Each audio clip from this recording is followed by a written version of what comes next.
this is your book. Yes. Yes. This is your life's work. And that's my mother. And this is your mother. My young mother. And so this book's called Bridges and Angels, The Story of Ruth. And Ruth's the name of your mother? Yes. Her name was Janetta Ruth, but we used Ruth and Ruth. And so what is the basic story of this book? The teaser.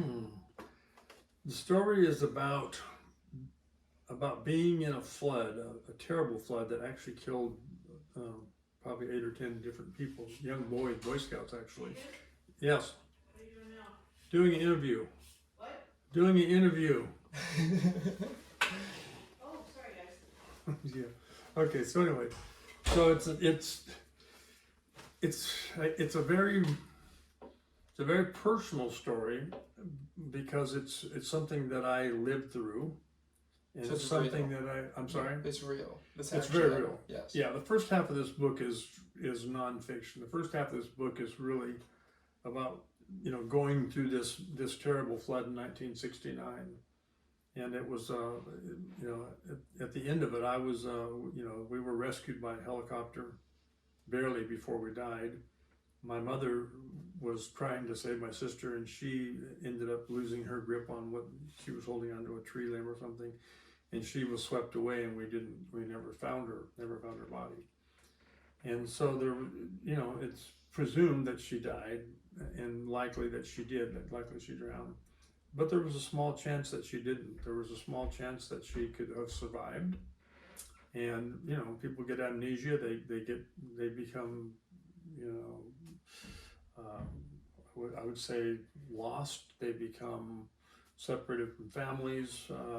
They don't, and some of them spend years in nursing homes and places like that because they lost their memory. And that does happen to people. So it's a far-fetched idea, but it was on that idea that I decided that I was going to write this book, and then I was going to make it have a different ending than the one that I was living with.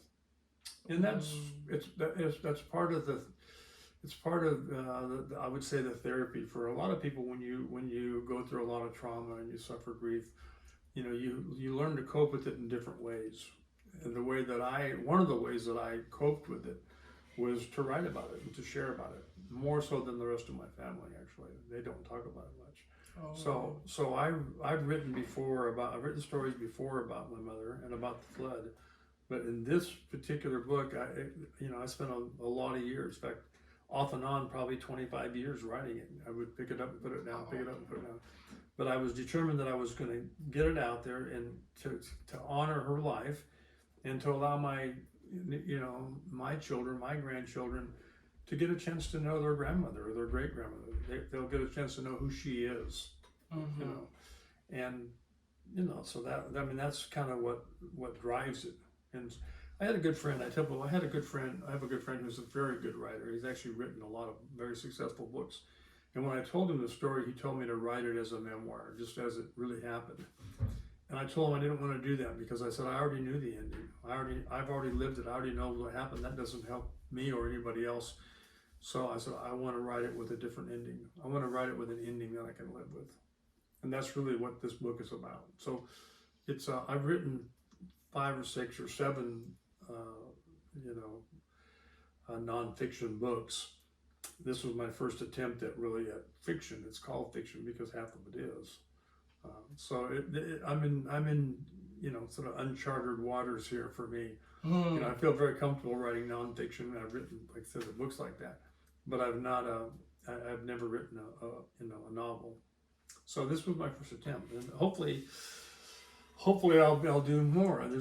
Initially this book was twice twice as many pages. In fact, I had to cut it in half and try to weave it together because I just felt it was going to be too overwhelming. So, Lord willing, I live long enough, I'll probably have the sequel to it, which... Oh, really? The sequel? Yeah, so there's actually, we'll go into the lives of the two young men in here. And I would also say, this probably goes without saying with most authors, is that a lot of it's very autobiographical. I mean, I lived through a lot of, even the fictional stuff I kind of lived through. Even though he's somebody else's character, and I've been, This was my son Bergen. So Okay. that's what he's gonna call it now. Hello. I guess what I was telling you, what I was saying is that when I look at this book, I mean, honestly, every character is part of me, or maybe I should say I'm part of every character, and that is there's people there that are good, and there's people there that are not so good, and all those people represent a part of me, just like every human. We all have good and bad in us. Okay. And so even there's two characters that are very extreme. Daniel is one, and Sean is the other. Sean, I in order to write this, I had to picture somebody that I know very well, and I just almost wrote about him because, quite frankly, he was very unkind and a very selfish guy. And Daniel was the other guy. So, and I know another guy named Daniel, who actually knew a friend named Dan, who was very much like this character. So what I did is sort of exaggerate both characters and realize that, again, both of those characters are really me to some degree. So most people won't admit that.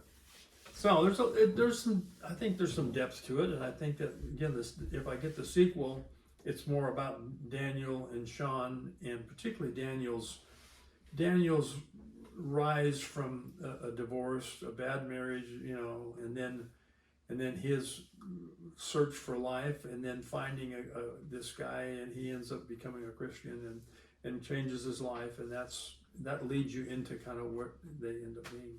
So hopefully I get that done some point. I'm a slow writer. It might take me another 25 years. I'm gonna have to live 20 years just to finish it. Why did it take so long? Just because I have a job and work, Sure. and if I was, a very famous author, then you could just quit and work on the book. But Buy the book. Yeah, I was always that's right. I need a lot of them. No, I was always working. I had a variety of jobs, and I worked at newspapers and newspapers and magazines and TV and teaching. I taught at four different universities. So you're preoccupied.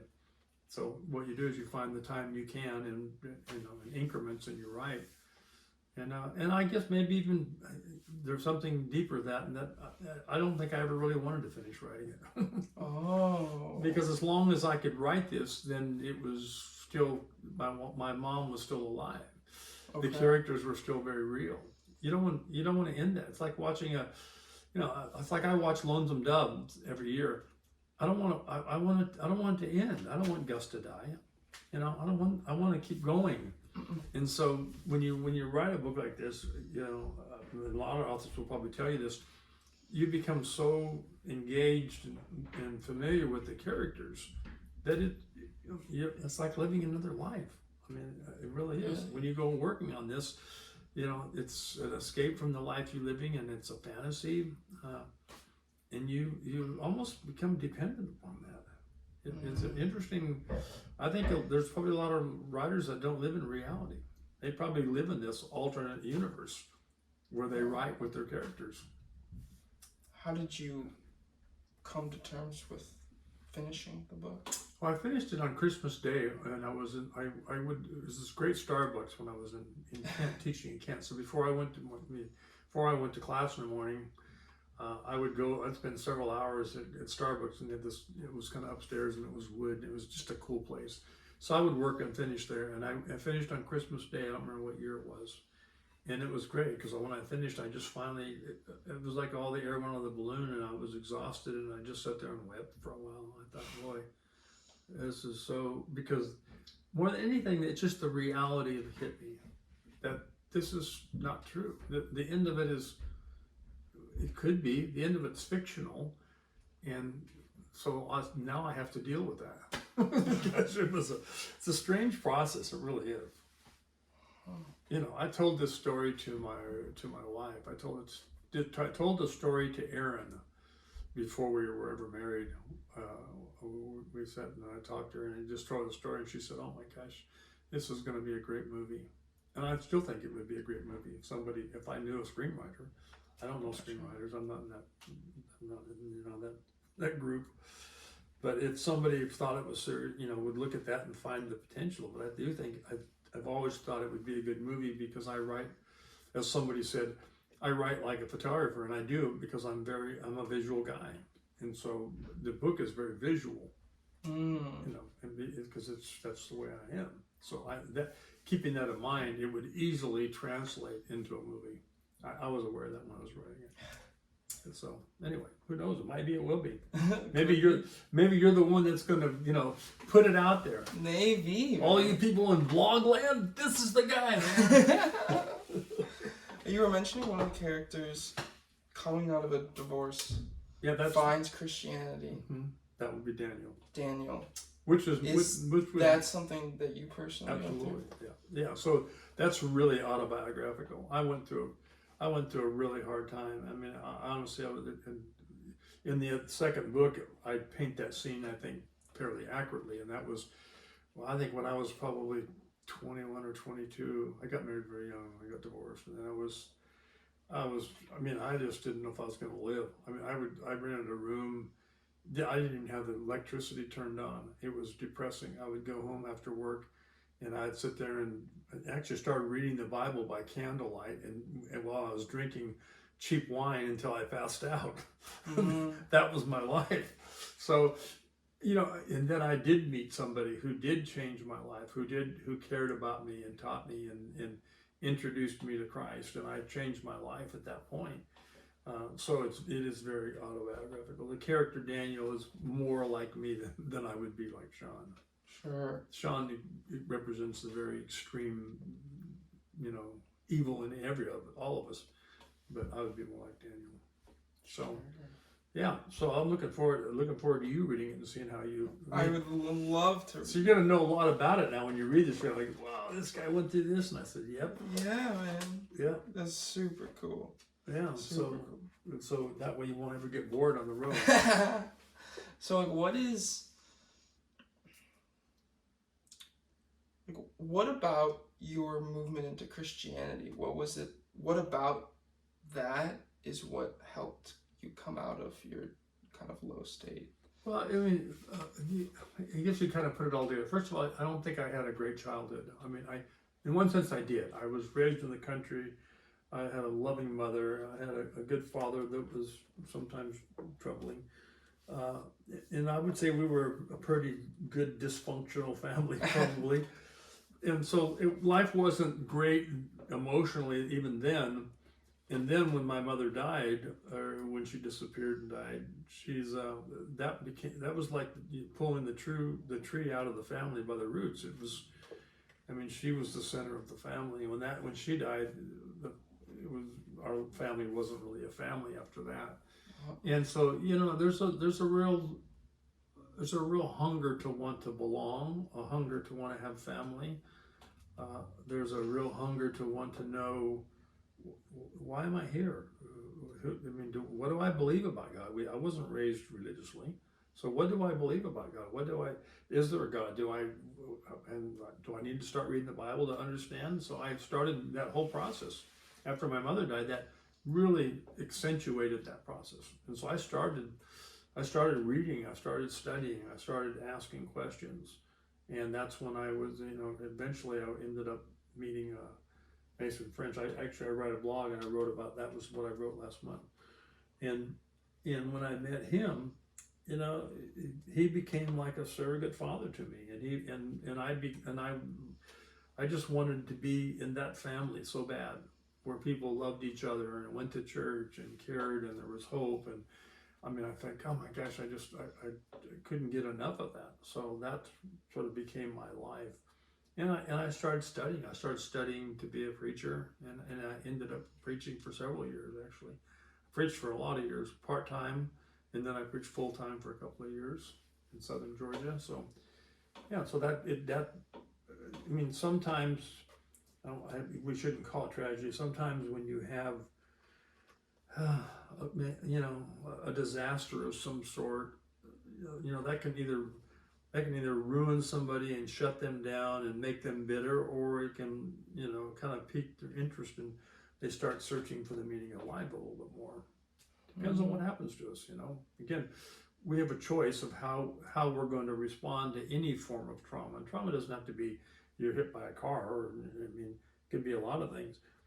but we choose how we're gonna react to that. We can either take what has happened that is difficult and use that for good and use that to make other people's lives better, or we can just withdraw from our, to within ourselves and, become an alcoholic, a sex addict, or whatever we want to be, and decide I'm just, there's no hope and I give up. And people do both. How do you take that step? How do you take the step that's going to lead to a more full life when you're in the dark place? I think the first thing is, you observe. I think for me, it's observing the world and recognizing. I knew there was a God, a designer, a creator when I was very young. I just didn't know who he was or what much about it. Just because I just looked. I watched birds, I watched animals, I looked at plants, I felt the wind, and then I realized, there's things in humans that you can't even see. There's emotions that you can't see, you can't carve out of somebody. Where does that come from? How do we feel love and hate and jealousy? Where do these emotions come from? So I recognized that pretty early without even, not biblical, I just recognized it just by observation. And so once I came to that recognition that yes, there's a designer, there's some greater force than me, then that started the search. And the search, people search in a lot of different ways. I found that the Bible gave me the answers that I needed. The more I studied the scriptures, the more I started understanding the love of God, the love of Christ, the plan of God. I tell people the Bible, if people don't understand it, the Bible is like the greatest love letter ever written. It really is a love letter to a father to a son, a father to his children. If you read it that way, then you think, okay, I'm a father and I've had children and I know what that means to want to protect them and want to love them and give them guidance. And that's what the Bible does for us. And so, that became my foundation, and boy, my life changed. Because I felt loved and I felt hope. And those are two things that a lot of people, and a lot of young people, that they're starving for, quite frankly. They want to truly feel loved and they want to truly have hope, not some false hope, but they want to have that. And when you have that, it gives you a security that allows you to go through the rest of your life without, you're not sit there worried about everything. So that's the best answer I know. That's a great answer. Do you believe that, God kind of wrote the Bible through humans? Is that kind of... Yes, very much so. So how does that process work? I wasn't there, I don't know. Don't know. The Bible itself, the Bible makes a lot of claims for itself. It says that this book was inspired, that men wrote as God, as the Holy Spirit directed them and guided them, that they wrote to that. It is still a kind of a mystery. Okay. There's so much mystery in the world. There's a mystery, an area of what I call the providence of God. And that's the thing, that it's not written in the scriptures. Nobody sent you a letter telling you something was going to happen. No prophet told you this. But things happen and you think, boy, that seems coincidental. Boy, that seems like serendipity. How do these things happen? Even your presence here feels like that. Even you coming here and then meeting you at the restaurant, and we have this connection, and for a couple of days we know each other. At the end of life, maybe God's going to say, well, guess what? You need to open your eyes. I sent him to you. I told him to go there, but you didn't, So it's a matter of just opening your eyes and looking for opportunities and realizing that God works in all of our lives continually. But we want it written down, or we want it on a big screen.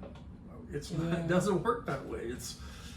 It's a matter of us listening to the clues and saying, gosh, I do realize something's happening in my life. Yeah, I realize that you're there. Okay, I'm going to try to listen, And so, again, it's so much. When I was younger, when I was a young preacher, it was a lot easier because everything was more black and white to me. It was more cut and dry. I could just turn to a scripture and tell you exactly. But as I've aged, I've realized there's a lot. I mean, I totally believe the scriptures. I totally believe the Word of God is how we change our lives. That is God talking to us. God saying, here it is. I'm writing it down for you. If you'll read it, if you'll believe it, if you'll apply it, then we're going to end up having a great life together. We're going to be in connection. But you have to do that, you know. I think and it's wonderful that there's so much that is clear, and there's so much that's mystery. You could have 10 lifetimes and still never. I don't think you'd ever know all the scripture or understand it all. It's written for all these different layers of people with different backgrounds, different times in life. I think people who have not really studied the Bible seriously have no idea what it is, no idea the love letter that it is. So, that's where you have to begin. Read the Bible. Well, you do. You want to read it. And I would tell people to read the New Testament first, probably, even though, the Old Testament is wonderful, and it's very detailed. My son Henry's going through this right now. I don't know if you've talked to him, but he's really made a transformation in the last year. He's just went from one guy to another guy.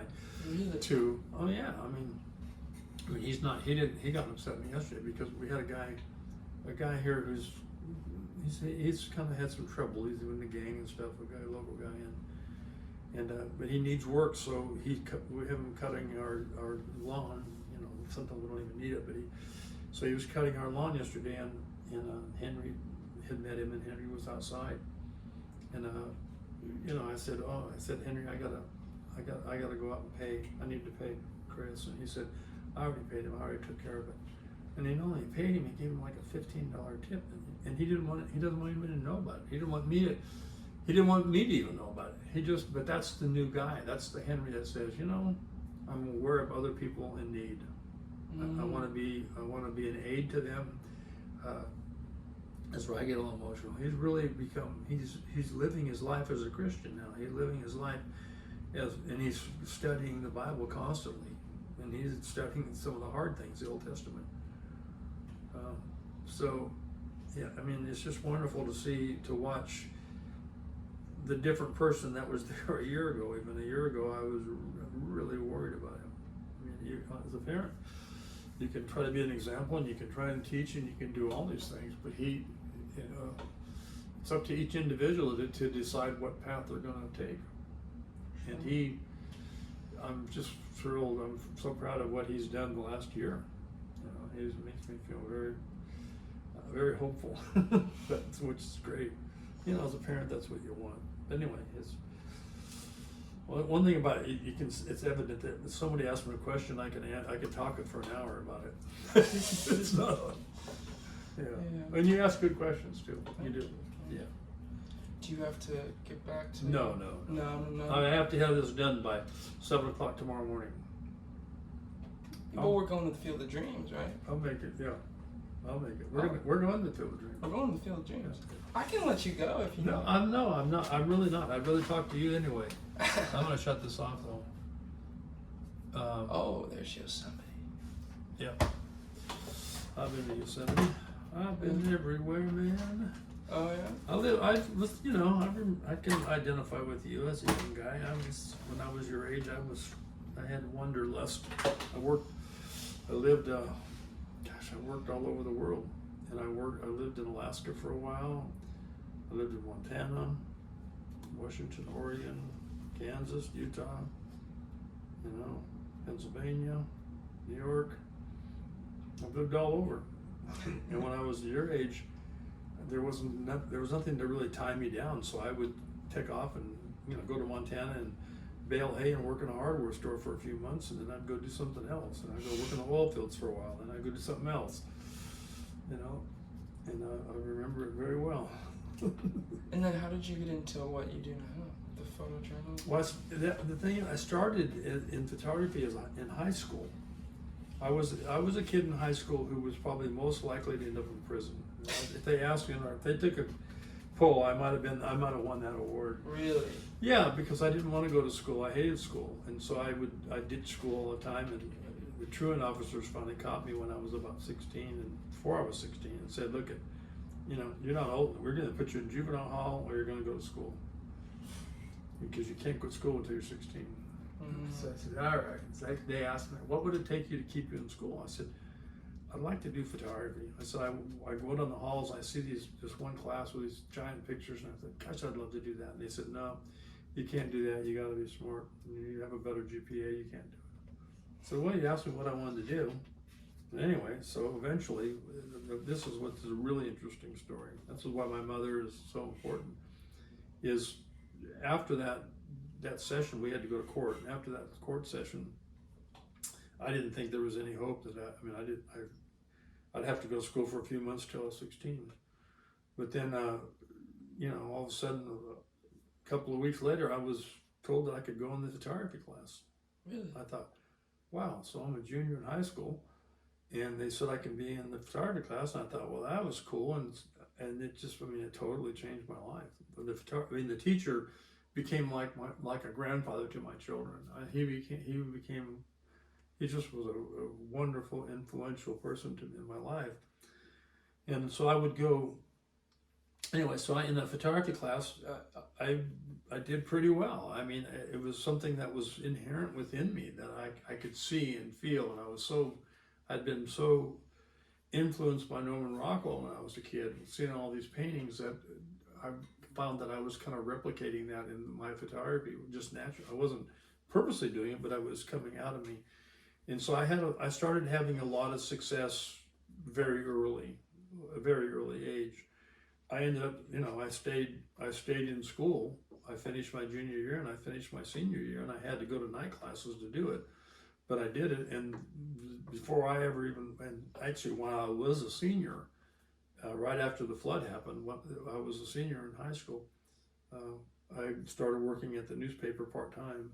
They hired me in the weekends. I would develop the film and make prints for other people. And I shot a couple things, sports stuff for them, and then all of a sudden they went, ooh, this guy's got a lot of ability. So the day I graduated from high school, they hired me full-time as a photographer. Wow. At a 30,000 circulation newspaper.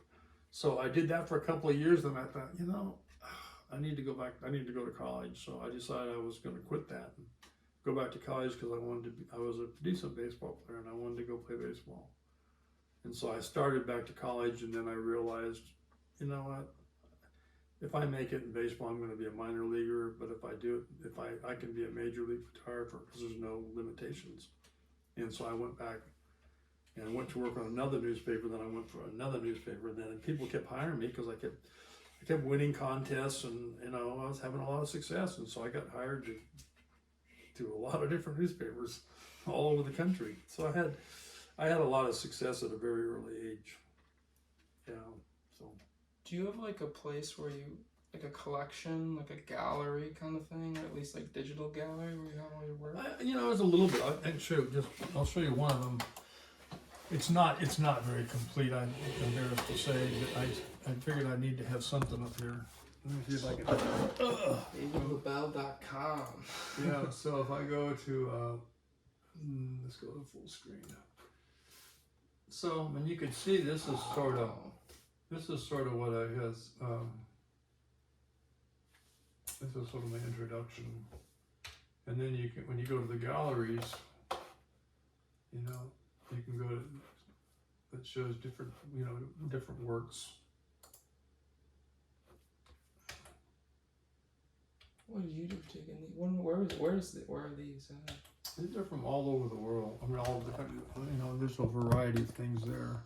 This is probably one of the most famous pictures I've ever shot. Really? Yeah, it was shot in 1979 in a small town called Altoona, Kansas.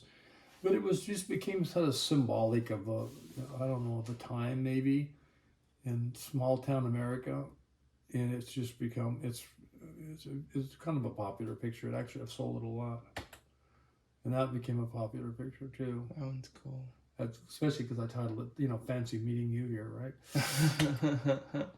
But these are the kind of things that I did a lot of in my early life. One of my first books was about these kind of pictures.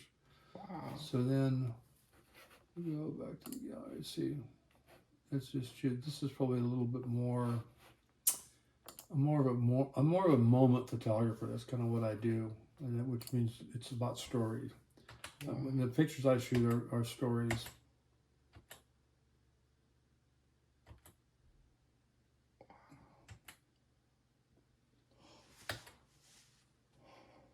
I love this picture. It's not sharp on there, but this was one of my students at Kent State who was drafted by the Padres in the first round. Wow. And this is when he's going when his father's embracing him during the draft party they had. That was pretty cool. And his dad died 2 years later, which is really sad. But hopefully the images, the pictures that I'm drawn to are pictures that celebrate life and that reassure, people that there's good in the world. So it's moments that I focus on. I hope my pictures are a lot like me, but some of them are hard. That's Henry right there, my son. Is that really? Yep, on the right. Wow. There he is. Yeah. Oh. Where's that? It's in Florida where they have a home for retired circus elephants. Seriously, Barnum and Bailey. That's where their elephants are sent to this place. It's a really unusual place, actually. She's known this elephant for years. I think that they got separated and they were just being reunited. She's known her for years. She's talking. There's two things. I have two extremes. One is I try to be very sensitive to people that are in grief and dying because I understand that and have been through it a lot. But I'm also like to keep a sense of humor too, as a balance. So you can see what that was. I don't know what other galleries. There's all kind of. I really like the land. This is California. This is my where I was raised. So you can look at.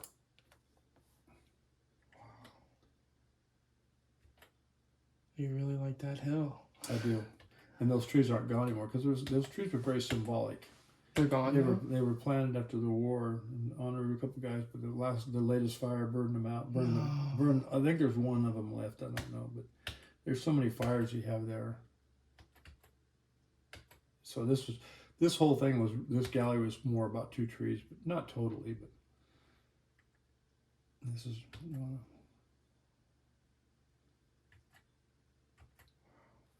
so that gives you a sense for that. What else? I'm a baseball guy. Big baseball guy. Oh. Yep. Wow. That's Utah. That's nice.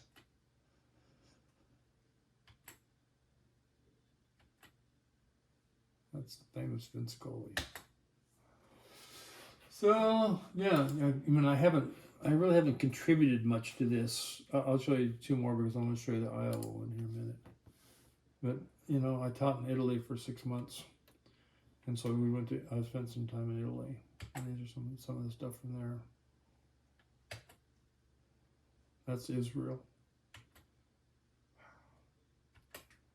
Wow, that's a cool photo.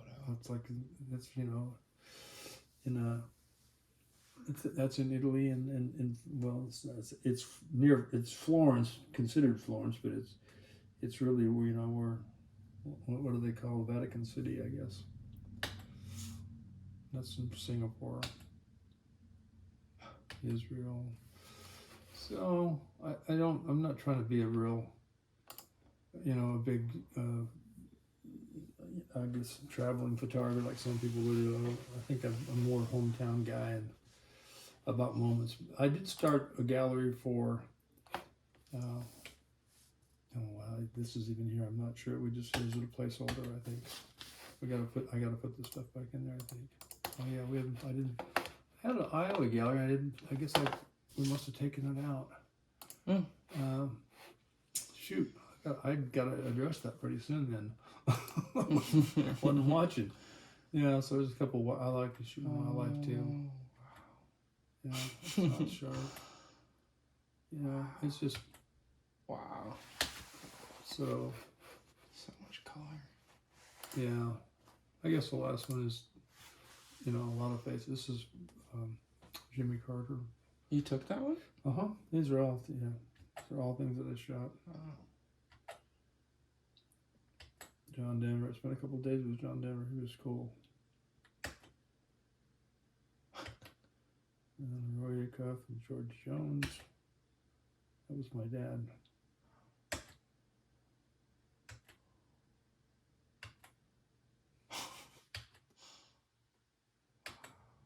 And there's Reagan.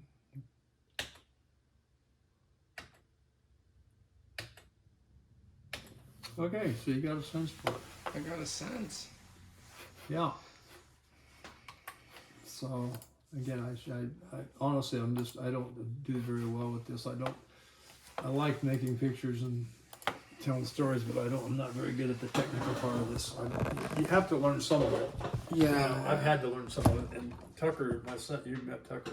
Yeah. Tucker's very, very quick on it. So, Throw a hat back on now and get the glare off your head. yeah, why don't we, if you have a piece of advice to give to an audience, what would you give to them? A piece of advice. I've asked other people that question many times, and I don't know that I've ever been asked it of myself. I would say, Jesus said it best.